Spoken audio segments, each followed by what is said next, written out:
Ассалому алайкум, дӯстони азиз ва чашмон боз як ҳаволӣ фурӯшӣ қарор дорад дар шаҳри Бухтар, кӯчаи Расулов. Дӯстони азиз, ин ҳамин ҷое ки мебинен автостанция бозори Фаровон. Ҳамхел миёен дӯстони азиз, доми бараката ки гузаштен поворот мешавад. Ин тараф перед последний поворот мешавад, ин тараф чораҳаи бахш Бухтар Кушониён меравад, ин тараф бозори Шариф исо кургоҳи Шаҳло. Рае ки таксиҳо ай тарафи бозор сини тарафи Кушониён бахш мераванд. Хулоса ай бозор бигем тақрибан як 300 метрай дӯстони азиз. Ина мерем ба ҳамин кӯча. Ҳамин кӯча да дар омадем, кӯчаи мактаби 4 Садикай. Бинам чиноро мактаби 4 Садикай дӯстони азиз. Як қадам ай пеш хонада, яъне ки мактаби Садикиш дар пеш кӯча. Ҳамин тараф ҳафтум хона мешавад, хонаи 10. Мерем ба хона. Бардори азиз, омадем ба пеши хона. Яъне ки ин ҳамин хона мешавад. Ина нигоҳ кунед, ғишти пухта диден. Ина ғишти пухта сохтаги. Ҳамин хел то унамлаи дарвозаи зарда. Ин ҳамин ай берунаш, ин ҳамин ай дӯстони азиз. Ина роҳе ки ҳозир ман шумода нишон додам. Обшим ҳафтум хона мешавад. Хонаи 10 бародари азиз. Ина дарвозааш. Пишти хона латоки об, уно мактаб Садик. ин тараф мисол латок чӯшай, пиштаки хона ин дарахтак нами шунондагио помидоро истесон, ҳамин айсои мулкай. Ин ҳамин хона ай дӯстони азиз.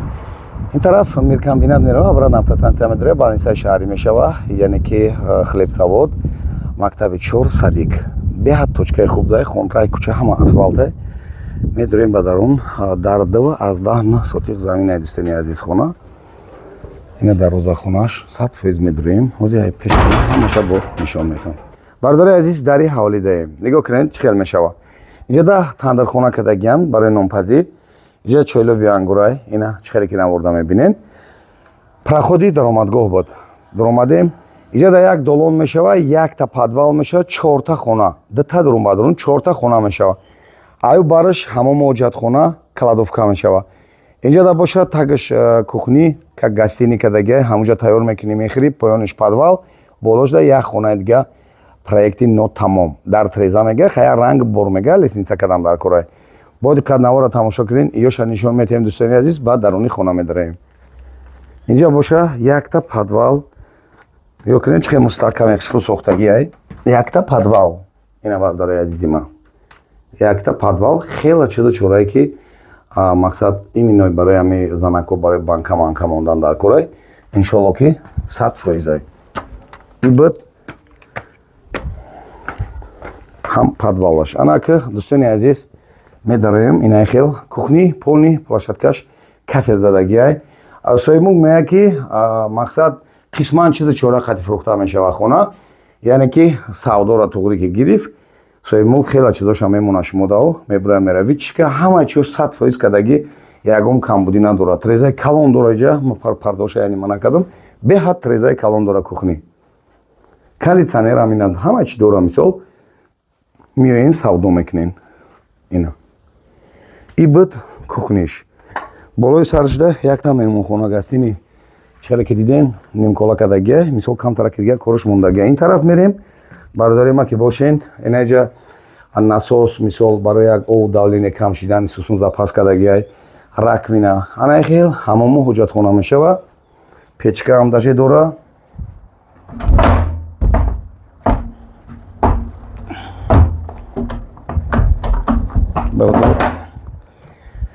ҳамомуш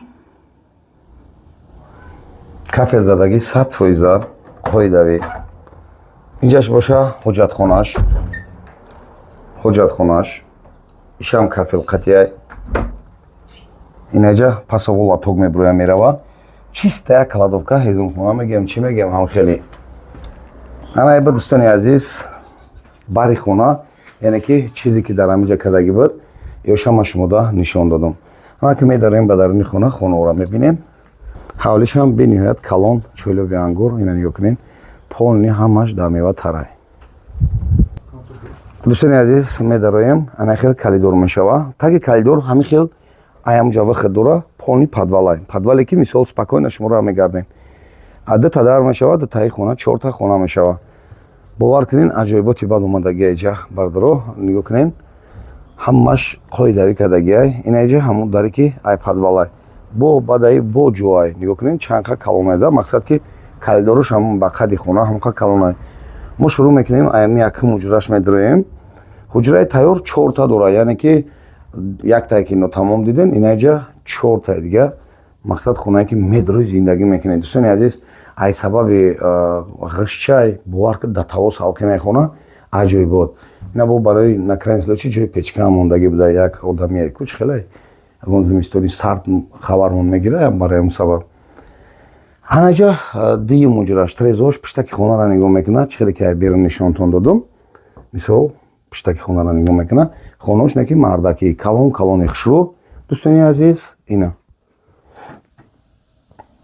4 та ҳам хеле хонаи полош ҳамаш полои тахтагӣ, мисол ба қувватие ки нигоҳ овоз надорад аже. Ана я эълони дига, кадоме ки дар шаҳри Душанбе ягон ҳаволӣ дора бародари азиз, метавона муроҷиат кунад. Соимулк сабаби фурӯхтанаш ба шаҳри Душанбе кӯчидан е бародари азиз. Кадоме ки дар Душанбе ягон ҳаволӣ дора, ман номрои Соимулка мемонам, занг бизанен, маслиҳат кунед. Инаш бошад дӯстони азиз, инаишам бо ҷои печка доштай. Сеюм ҳуҷраш бародари азиз. Сеюм ҳуҷраш. Ина дӯстони азиз. Инаш бошад сеюм ҳуҷраш. Инаш чорум ҳуҷраш. Калон калони хушрӯ, бемавол трезако ишамони хел пиштаки хонара нигоҳ мекунад. Пишти хона боз загородка дора ки шумо дар мисол хела бо исусунай. Ина дӯстони азизи ман тамошо кунед. Марҳамат, кадоме ки мақсад хонахари конкретниай номрӯро мемонам, занг бизанен, омада ай пеш маслиҳат кунед.